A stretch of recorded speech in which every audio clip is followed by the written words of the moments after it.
ხომ ძველებურად ვერ ვისახელეთ თავი, ხომ შევგვებღალა ერი სალამი წმინდა, მაინც ვით დამწდეს ქართველზე სიტყვა ავი, მე ქართველი ვარ, მე ქართველობა მინდა.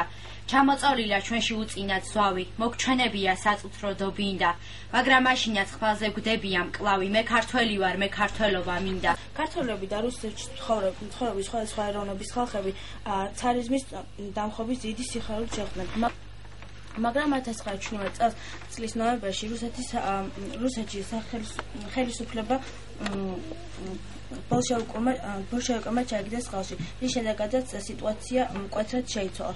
ქართველებმა და სხვა კავკასიელმა ხალხებმა უარი თქვეს ბოლშევიკურ რეჟიმის ცნობაზე. 26 მაისს ამიერკავკასიის რესპუბლიკა დაიშალა. იმავე დღეს საქართველოს ეროვნულმა საბჭომ, რომელშიც ყველა პოლიტიკური პარტიისა და ორგანიზაციის წარმომადგენლები იყვნენ გაერთიანებული, საქართველოს დამოუკიდებლობა და საქართველოს დემოკრატიული რესპუბლიკის დაარსება გამოაცხადა.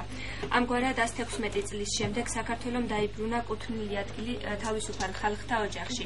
1918 წლის 26 მაისს გამოცხადდა საქართველოს დამოუკიდებლობა. 1920 წლის დასაწყისში საბჭოთა რუსეთმა სამოქალაქო ომში გარდატეხას მიაღწია. მოიგერია პოლონეთის არმია, თეთრგვარდიელი გენერლის ვრანგელის შემოტევები. შემდეგ კი დაამარცხა დენიკინის არმია და ამიერკავკასიის საზღვრებს მიუახლოვდა. აქციები, მიტინგები.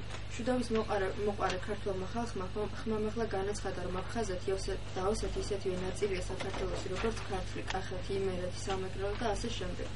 გაისმა მოთხოვნა საბჭოთა კავშირიდან საქართველოს გამოსვლის შესახებ.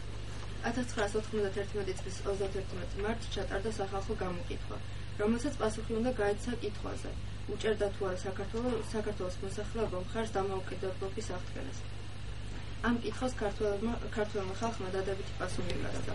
ვითომ დაჩაგული ოსების დასახმარებლად რუსეთის სამხედრო აღარ დაგვაჩოქებს ვერა რუსი, ვერა ურჯულო, ქართლის ქედებო, ბარბაროსა გადახრუკულო, ყველა გორაზე წინაფართა წმინდა